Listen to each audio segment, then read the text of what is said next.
Episode 39 over positiveness. ये सुनकर नंदिनी की आंखों से फिर से आंसू गिरने लगे। वो शिवंग को देखे जा रही थी। शिवंग उसको देख रहा था। शिवंग बहुत करीब था। इतने दिनों में उसने शिवंग को बहुत मिस किया था। हर वक्त उसकी बात, उसकी आवाज सुनने को तो वो तरस गई थी। और शिवंग मिला भी तो उसके साथ ऐसे व्यवहार कर रहा था। उसकी आंखों में अब भी आंसू और शिवंग उसके ऊपर आकर अपनी शर्ट खोल रहा था। वो नंदिनी के होठों की तरफ बढ़ा ही था कि नंदिनी ने अपनी आंखें ये सोचकर बंद कर रखी थी कि शिवंग उसका पति था और जबरदस्ती ही सही वो उसके करीब आ रहा है तो वो कुछ नहीं कर सकती।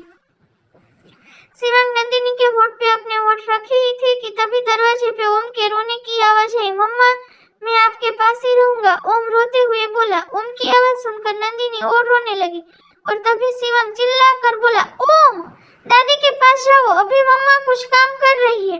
ये सुनकर नंदिनी एक आस भरी नजरों से शिवंग को देखने लगी और तभी ओम फिर से बोला, चाचू, ओम नहीं जाएगा, आप ओम को मार लो तब भी नहीं जाएगा, ओम मम्मा के पास ही सोएगा।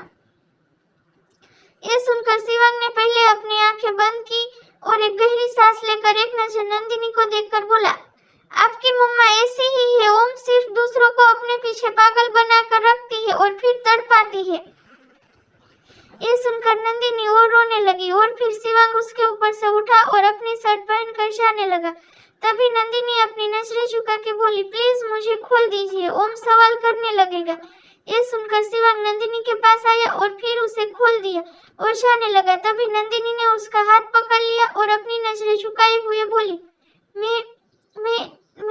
मैंने कुछ नहीं किया है। लेकिन शिवंग ने अपना हाथ छुड़ा लिया और चला गया।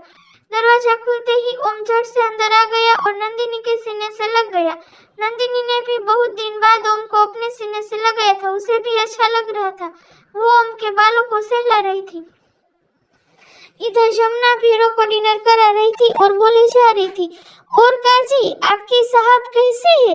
जब मेहरिया नहीं मिल रही थी तो कबू या तो कबू उआ पीकर लौटे रहते थे। अब जोन मिल गई है तो उको पटाडित कर रहे हैं। साचो, अगर हमारा दूल्हा ऐसन करता ना तो कसम भोलेनाथ की मार मार के उसे खिसा हुआ तेल बनाई देता। ये सुनकर भैरव खाते खाते रुक गया और एक नजर जमुना को घूर के बोला, कुछ ज्यादा नहीं बोल रही हो? अगर छोटे सरकार ने सुन लिया ना, तुम्हें तेल क्या पानी के लायक भी नहीं छोड़ेंगे।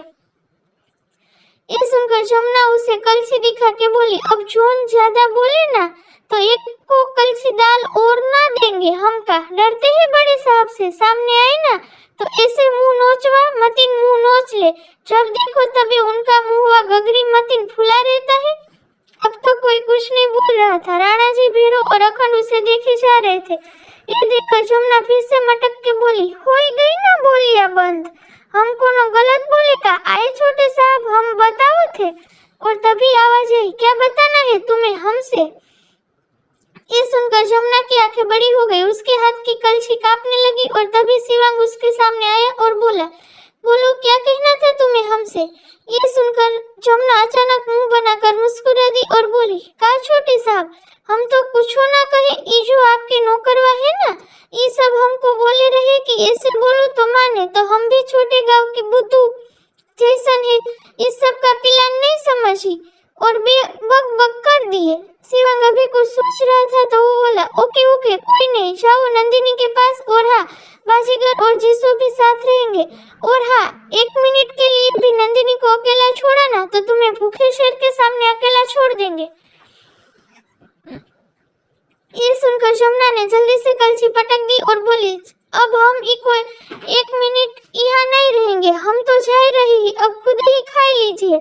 इतना बोलकर जमुना नंदिनी के पास चली गई। इधर सबने डिनर किया और अपने रूम में चले गए और शिवंग टेरेस पे आ गया।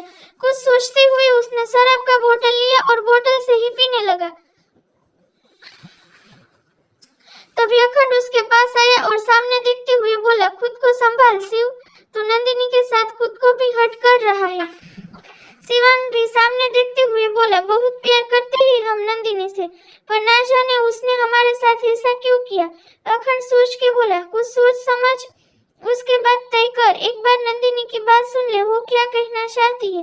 इतना बोलकर अखंड ने शिवांग के कंधे पे हाथ रखा और चला गया और शिवांग भी आंखें बंद करके नंदिनी को महसूस करने लगा। सुबह का वक्त, रजावत पैलेस। शिवांग वैसे ही छत पे सो गया था। उसकी आंख खुली तो कमरे में आया और देखा कि रूम में कोई नहीं था। वो रेडी होकर ब्रेकफास्ट टेबल पे आया और नाश्ता करने लगा। नंदिनी उसके बगल में खड़ी थी, लेकिन शिवांग उसे देख भी नहीं रहा था और नंदिनी की आंखें अब भी नम थी। तभी अमरजीत शिवांग को देखकर बोले, शिव, तुम्हें पता है ना आज पार्टी में कैसे कैसे लोग आने वाले हैं? अभी भी रहेगा पार्टी में। विक्रांत, कियारा और मायरा भी आएंगे, जीवन भी आएगा। जीवन का नाम सुनकर शिवांग की आंखें लाल हो गई और वो बोला, वो आएगा वो ठीक है, लेकिन अगर अपनी औकात में रहेगा तो सही है, नहीं तो हम क्या करेंगे वो सब जानते हैं। इतना बोलकर वो निकल गया तो उसके पीछे भैरव और अखंड भी चले गए। ये देखकर नंदिनी उसके पीछे भागी, लेकिन शिवांग जिप्सी में बैठ गया था। इधर महिमा जी को अब नंदिनी को देखकर दया आ रही थी और सुमित्रा जी को शिवांग पे गुस्सा। शाम का वक्त, पार्टी की तैयारी हो रही थी और नंदिनी रूम में जमुना के साथ थी। बाजीगर भी नंदिनी के पास था और ओम चीसों के साथ खेल रहा था।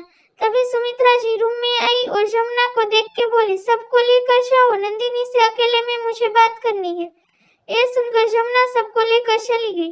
नंदिनी भी जल्दी से उठी और पल्लू ले लिया। तभी सुमित्रा जी बोली, इधर आओ। सुमित्रा जी के कहने पर एक मेड अपने हाथ में एक थाल लेकर आई और रख कर चली गई।